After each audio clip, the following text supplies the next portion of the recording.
Hello everyone. Today we are going to learn computation of taxable income from capital gain. As you know that there are two types of capital asset. One is short-term capital asset and another is long-term capital asset.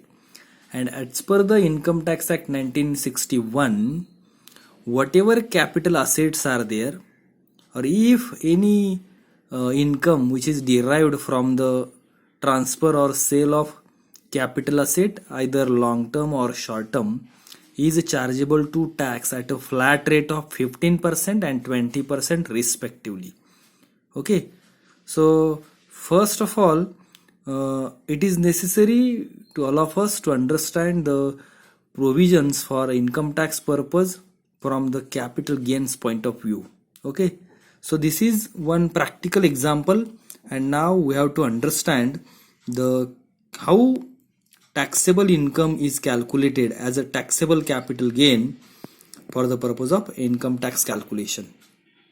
Okay, so this is one practical problem. Problem is Mr. A purchased a residential house for rupees 3,50,000 on 15th June 2017.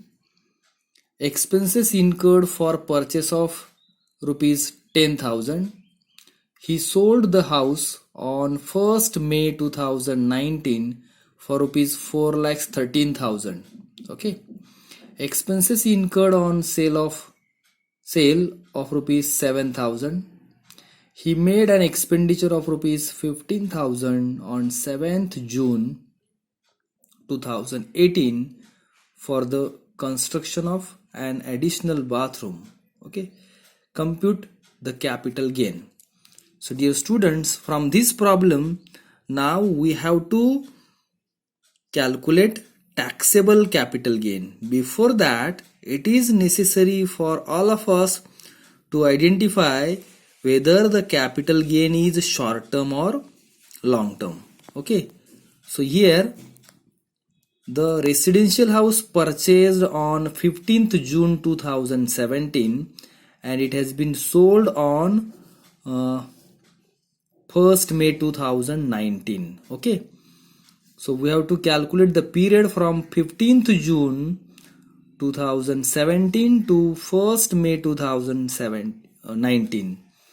So it is the period within the 24 months. I think 24 months period is there. So if asset which is held less than 3 years, that is 36 months, which is called as a short-term capital asset, and if asset which is held by the assessee for a period more than 3 years is called as a long-term capital asset. So in this case, the property is sold on 1st May 2019 and which was purchased on 15th June 2017.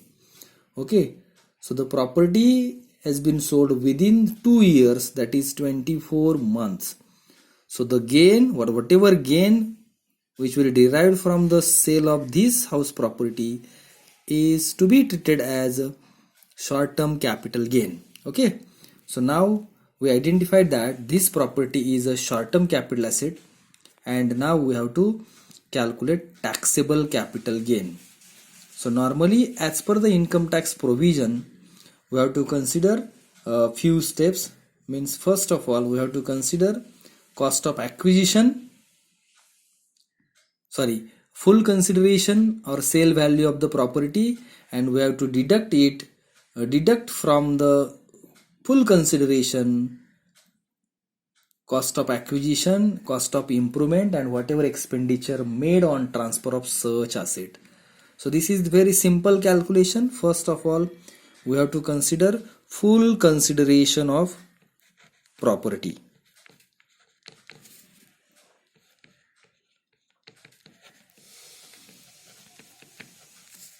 Full consideration of property, and in this example the property or house is sold on 1st May for rupees 4,13,000. Okay, so 4,13,000 is the full consideration of house. Okay, So we have to write here 4,13,000 as a full consideration, that is sale value. Okay.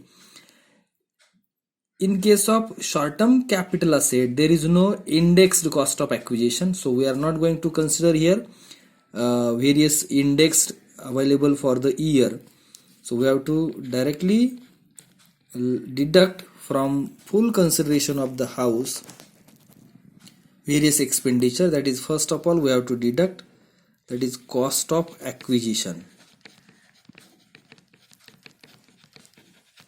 And in this problem, the cost of acquisition means purchase price of the house property is, that is 3,50,000. Okay.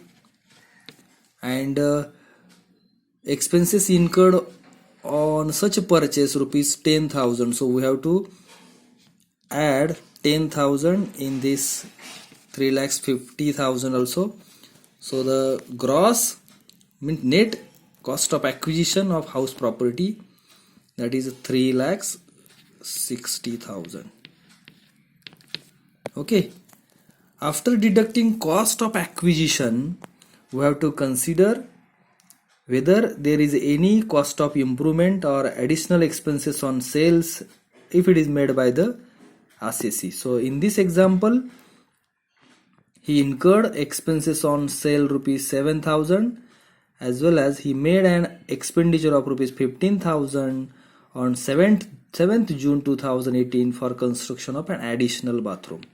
So this expenditure, meaning 15,000, is incurred for the improvement of the house. So this is called as a cost of improvement. Okay. That is construction of additional bathroom. The expenditure incurred, that is 15,000. Okay. And they made expenditure on sale of property, that is 7,000. Expenses on sale.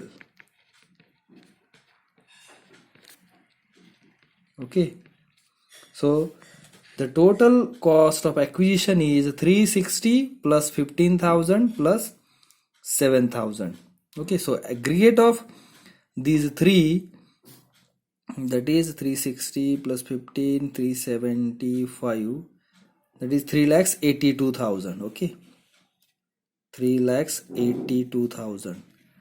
So cost of acquisition, total cost of acquisition is 3,82,000. So we have to deduct 3,82,000 from 4,13,000, that is full consideration of the house. And after deducting, we can get the amount, that is 0.013.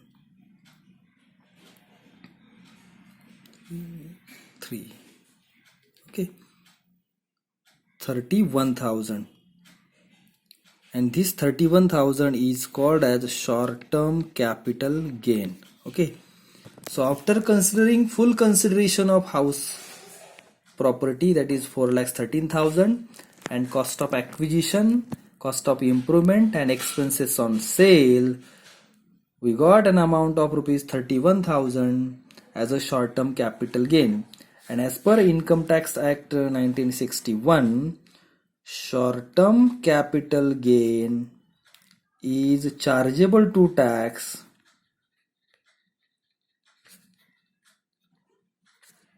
at a flat rate of 15%. Okay. So in this case, tax liability is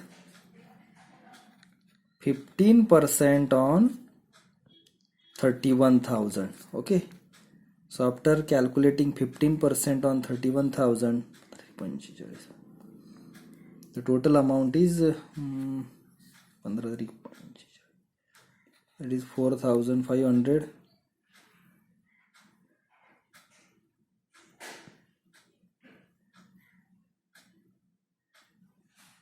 $150. Okay.